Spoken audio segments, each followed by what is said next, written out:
We're relying on the natural lighting today, lads, because my ring light broke. It just doesn't want to turn on. See? Just like, and then it's gone. I have no money to buy a new one. Please send help.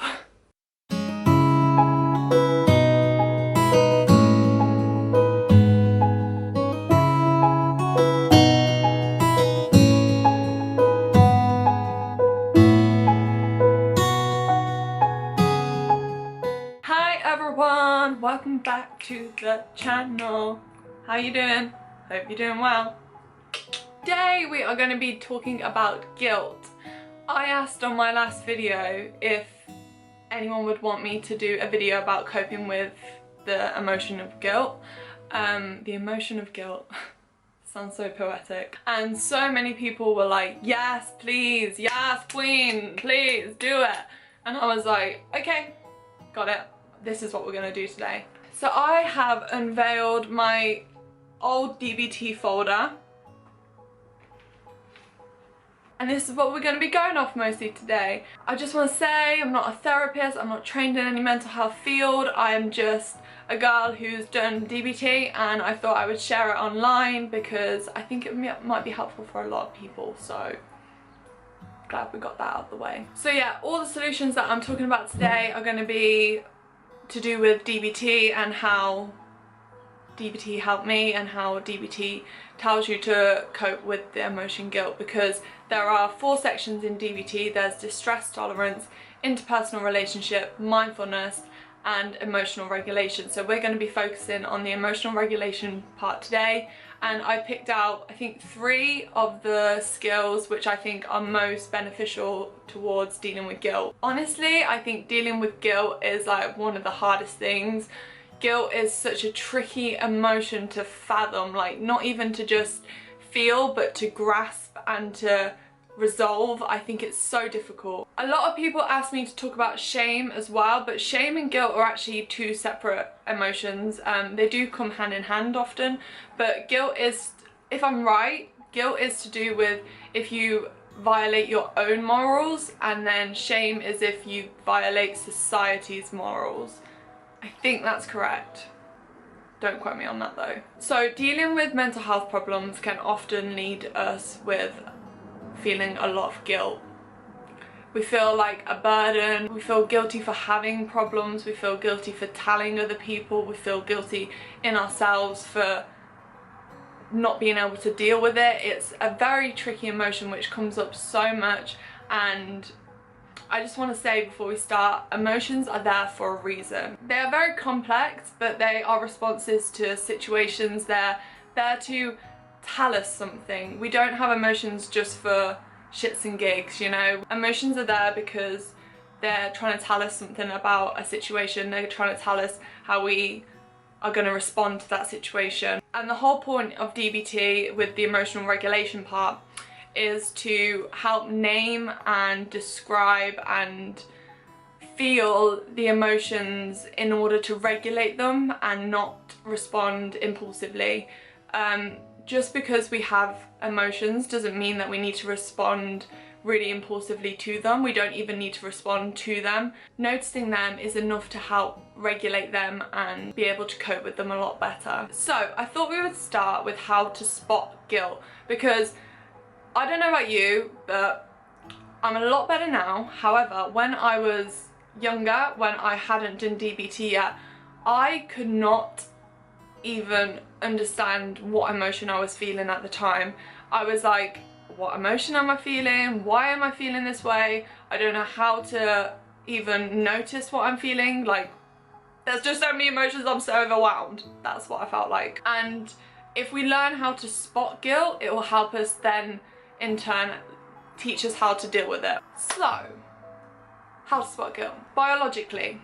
So this is physical parts of guilt. You can get a hot red face, jitteriness, nervousness, or you can get the feeling of suffocation. So like you get that weight on your chest and you feel really suffocated by it. And then with guilt, there's often a prompting event or situation which has made you feel guilty. If you can spot your thinking patterns as well as your biological responses, then this can help you. So if you're thinking like you're to blame for something, that you acted inappropriately, thinking things like I wish I'd done something different, or I wish I had never done this in the first place, these are all signs that you're feeling the emotion of guilt. They're my own symptoms anyway, so it might be different for different people. I'll leave a link to any websites that I think are useful down below, and I'll try and take pictures of my handouts and put them somewhere so that you can view them.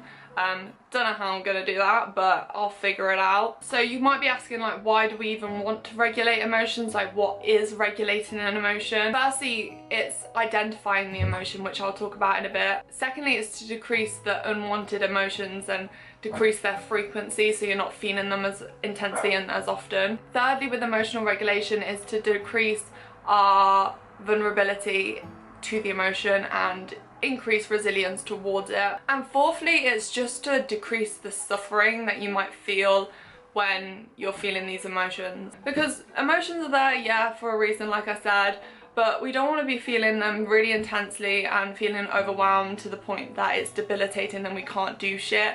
We want to be able to, like, actually be able to cope with them and get on with our lives instead of just falling victim to them. Hi Al! He says hi. He says, I hope you can cope with guilt a lot better after this, didn't you? Didn't you say that? Oh my god. Sidetrack. Albie, so I went to Devon, as a lot of you guys know if you follow me on Instagram. If you don't follow me on Instagram, you should go follow me on Instagram. And I brought back fudge because I'm a nice gal, and I brought back fudge for my boyfriend's mum and my mum and my boyfriend. Yeah, that's the only present I really got him. And Albie ate the whole fucking lot of fudge. Like, he was a greedy little shit and he ate it all, and now he's feeling very sorry for himself because yesterday he was very hyper on all the sugar. Don't think he's ever had so much sugar in his life. Don't think you've even ever had sugar.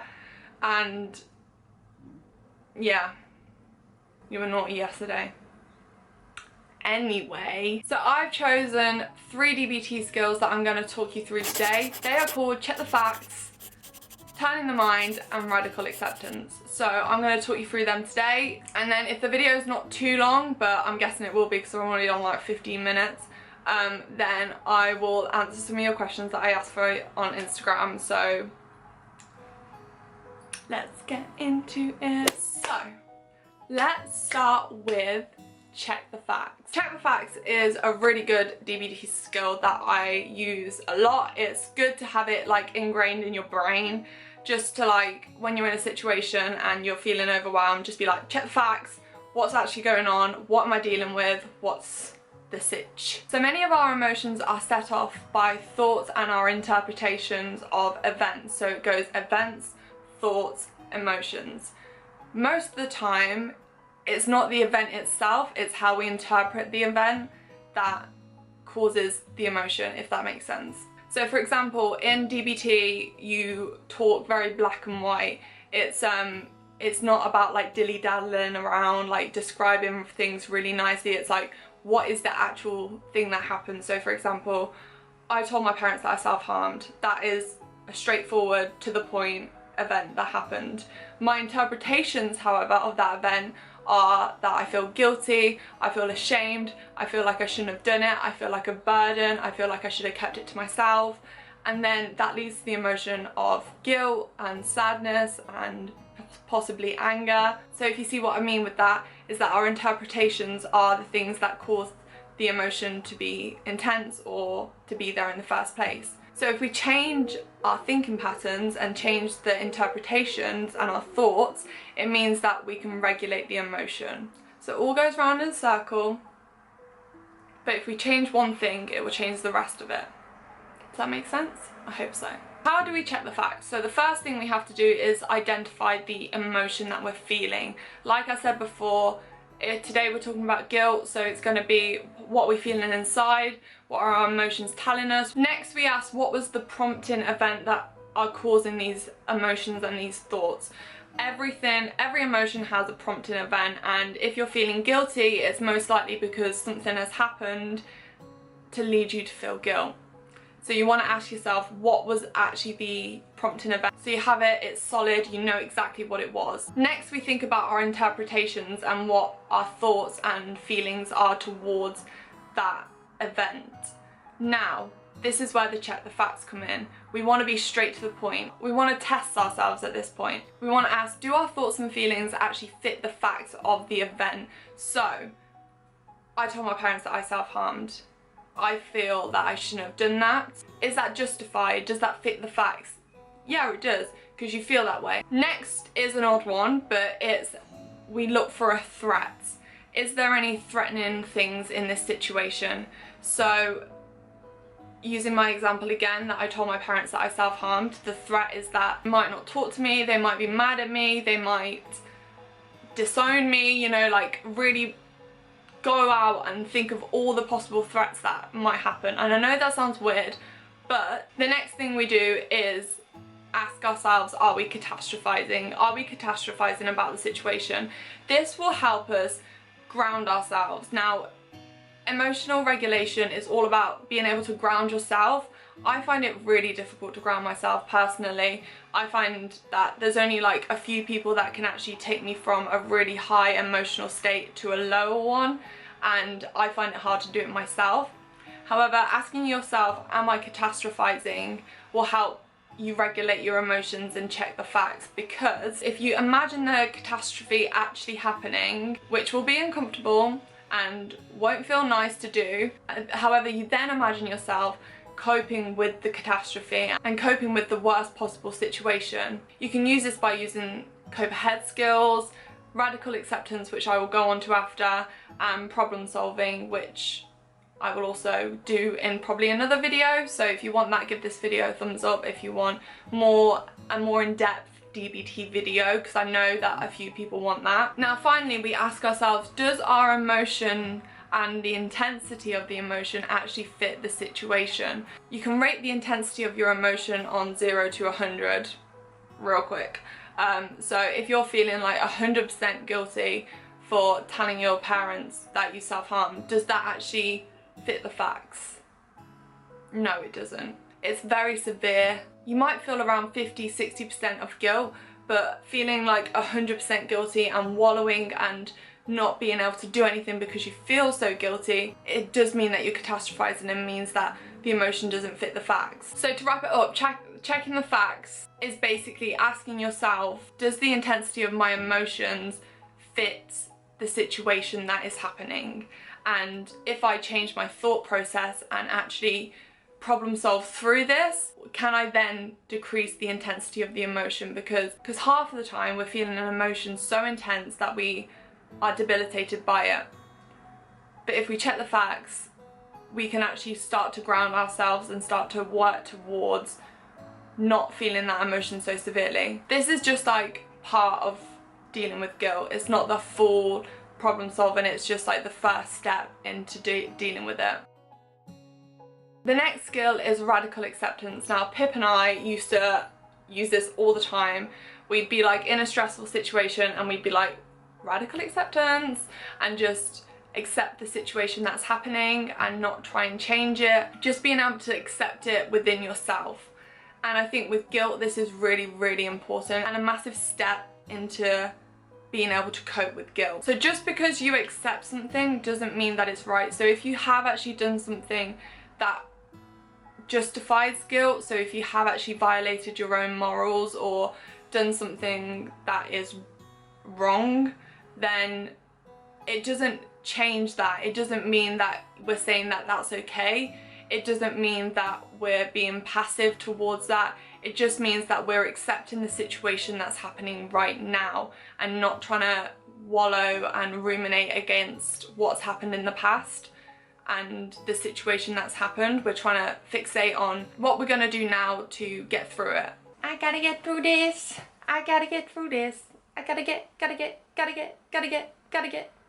through this. So things that can actually get in the way of radical acceptance is that you don't have the skills to actually know how to do it, which I'm going to talk you through today.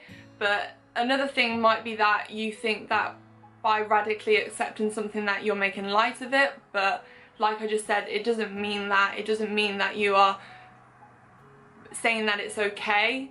You're just saying that it's happened and we're going to accept the fact that it's happened. But also what might get in the way is your emotions being overwhelming.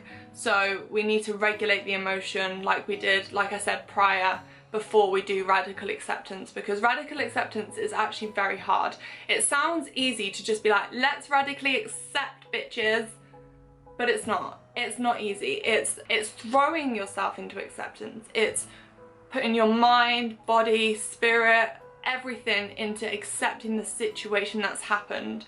It's not just I accept it. It's not just saying that to ourselves. It's actually feeling acceptance. And it's about you really trying to understand the situation and understand your emotions of how you felt and understand a way to get through it and to not be in that situation anymore and not feel the emotion so intensely. So it is actually a very difficult skill, but if you can master it and learn it, it's so beneficial to life and to helping you get through really stressful times. So the first thing we're going to do is observe the fact that we are fighting against the situation.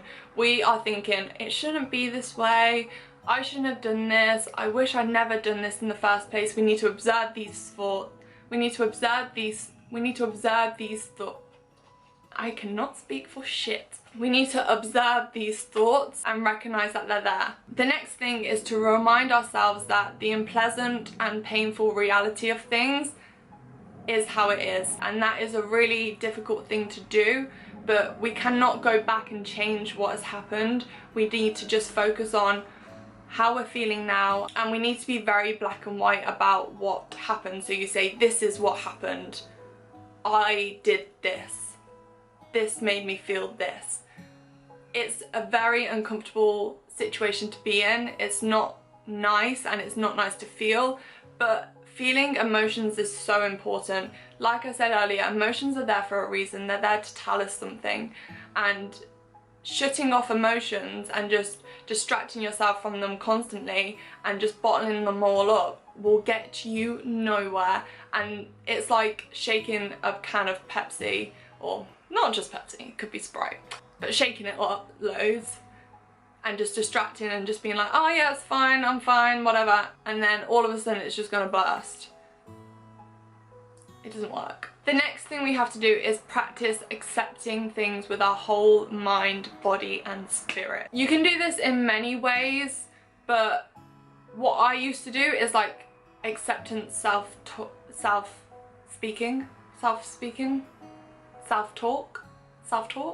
I think it's self-talk. I would often use mindfulness and think about the situation that happened whilst doing that, so it makes me understand the situation a lot more. And the more you familiarize yourself with the situation, the more you notice how you're feeling and why you're feeling that, the more you're going to be able to accept it and move on from it.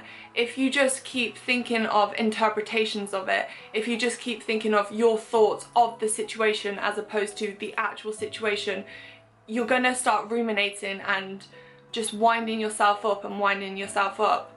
I just said that twice because I'm going to wind myself up.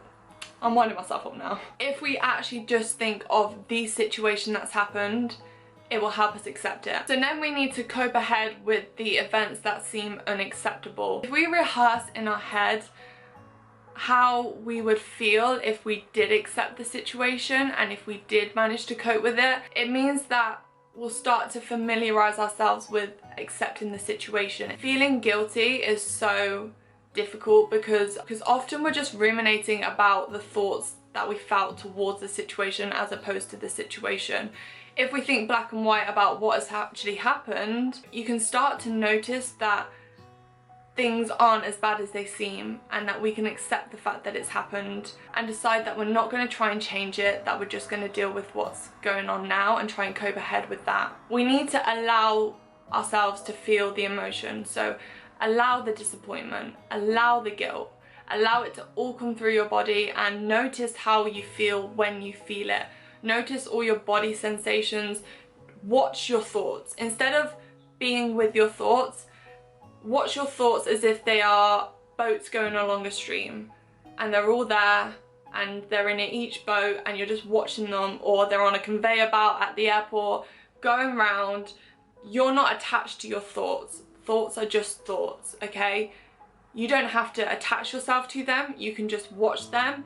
And at this point it's really important to just notice what's going on inside your body when you recognize the situation and when you're actually allowing yourself to feel the emotion. We also need to acknowledge that life is still worth living, even if there is pain. There is always going to be pain in life, and we've just got to find ways to cope with it, as opposed to trying to not necessarily stop it, but like run away from it. We don't want to keep running away from our problems. We don't want to keep running away from pain.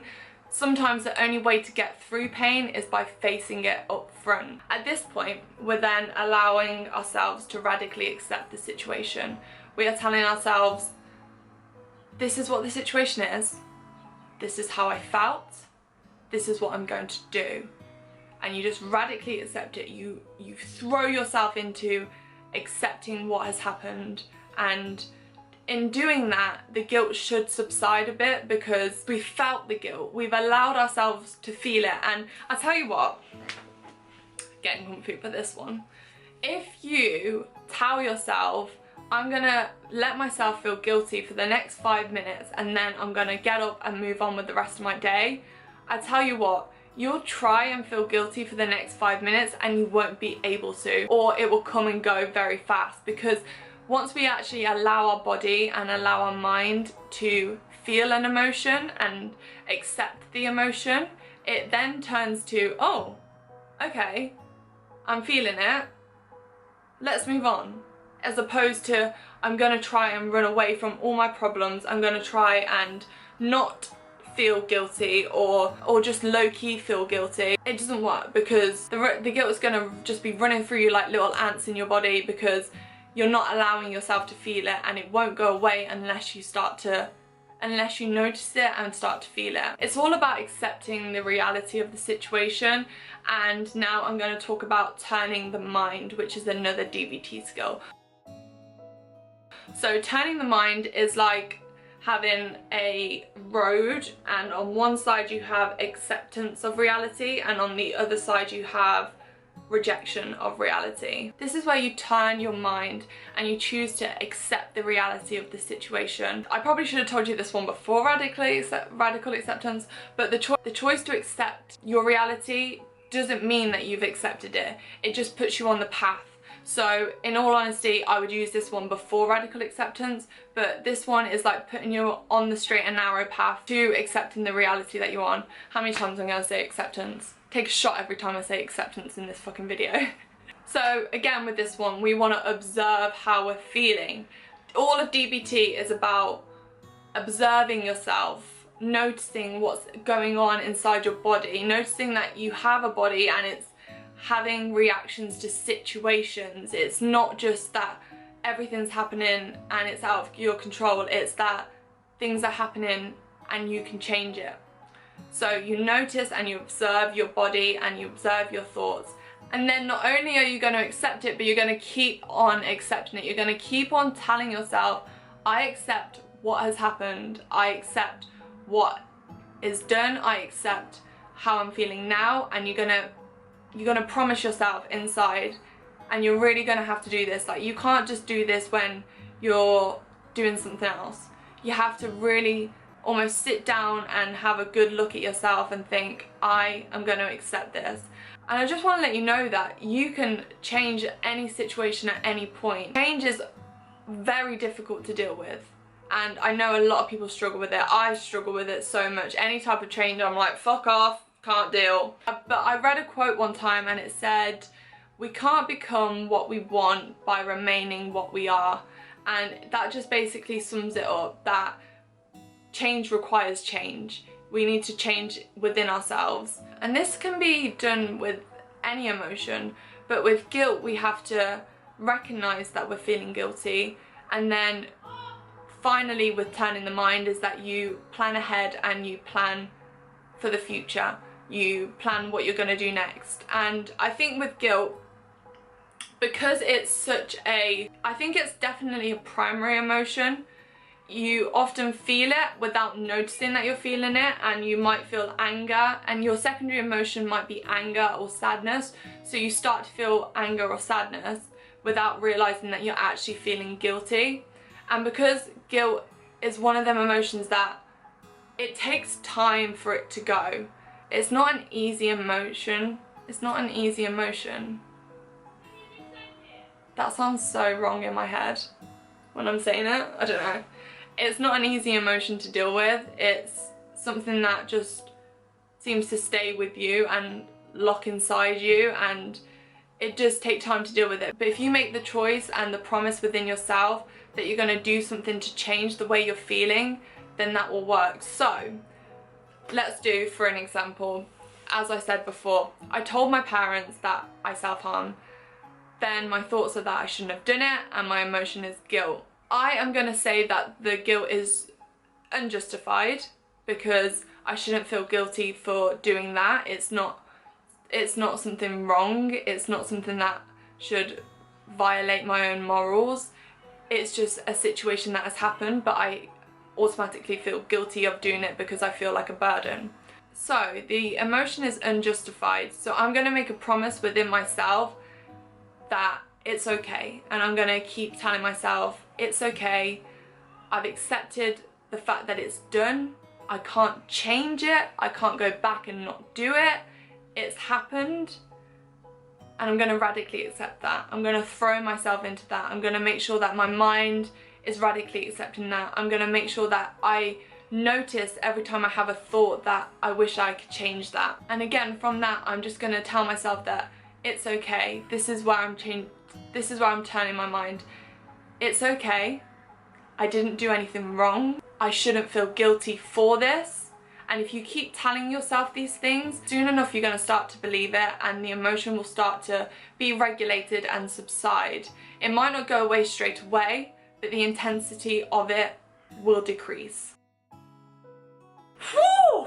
I have just spoke for so long, but we haven't finished. Let me go on to some questions. So if you're still watching, comment "I'm not guilty" down below in capitals. I'm not guilty, okay?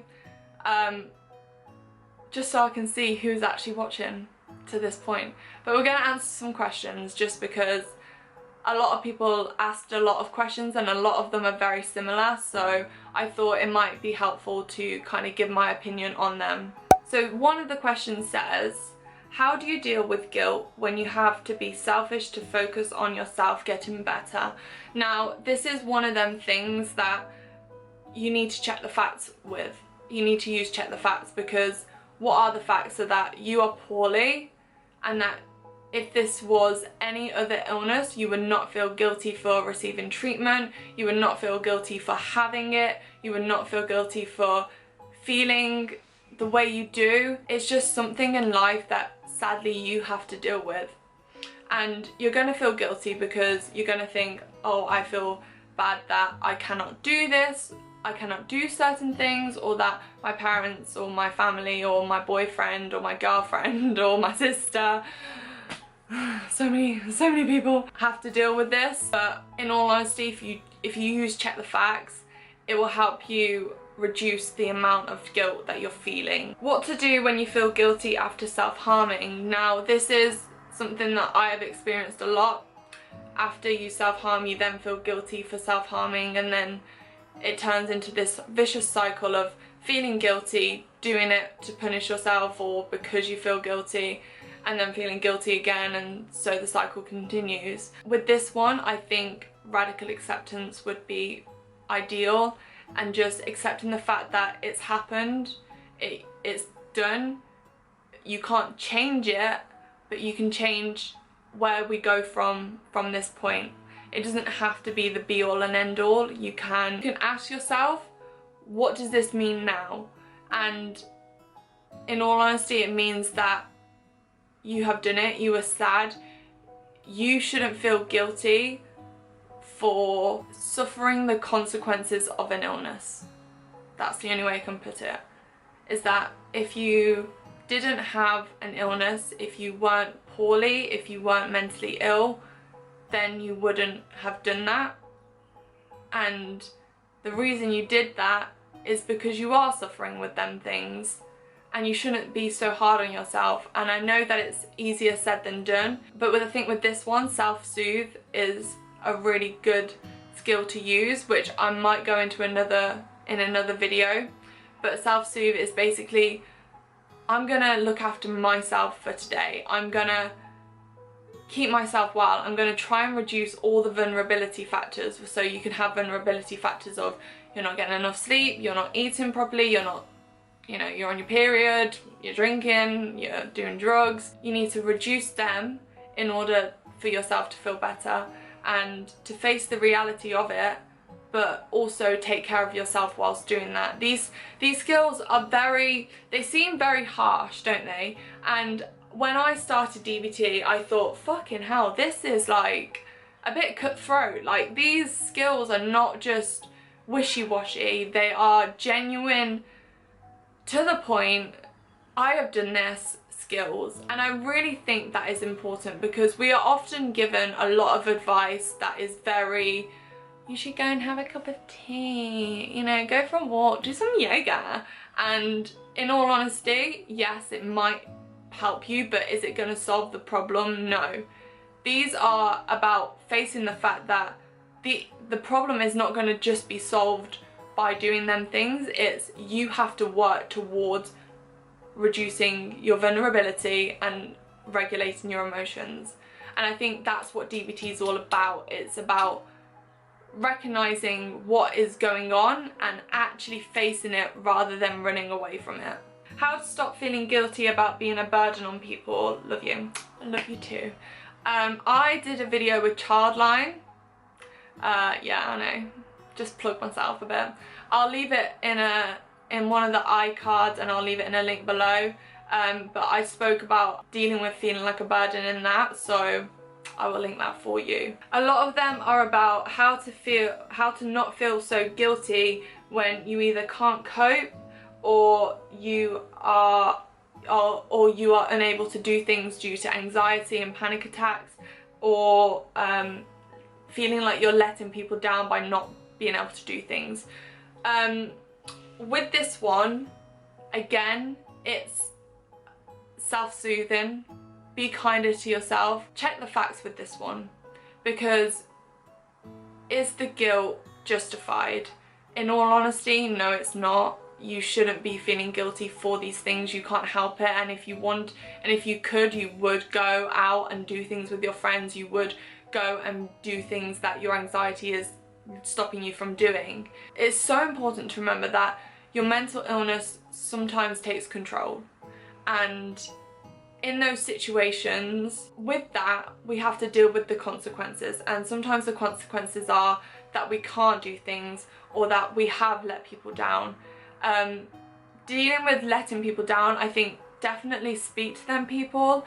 Try and allow them to understand what is going on, and if they don't, or if they refuse to try and understand, then they're not worth your time, because there are so many people out there who do understand and will help you. But in terms of not being able to do things for anxiety, like, just recognize that you're being so hard on yourself, and recognize that honestly you're making the situation a lot worse by ruminating about the thoughts that you're having. I'm gonna repeat myself again, but checking the facts, noticing that you're feeling a certain way because of the situation is so important to do. Notice that you're feeling a certain way because of your thoughts as opposed to the actual event. Just be black and white. You couldn't go to an event. Does that mean that you should feel guilty? No, it shouldn't, because you didn't choose not to go to an event. It was that you couldn't do it, and in all honesty, you couldn't do it. You need to recognize that you are being so hard on yourself, and not try, and I'm not saying try not to be so hard on yourself, because that's really not easy to do. But recognizing that you are being really hard on yourself should alleviate some stress, and just don't assume things. Don't assume that all of your friends or your family are thinking that you're a burden, or thinking that you let them down, because they're probably not. most people understand, okay? Most people are not horrible and mean.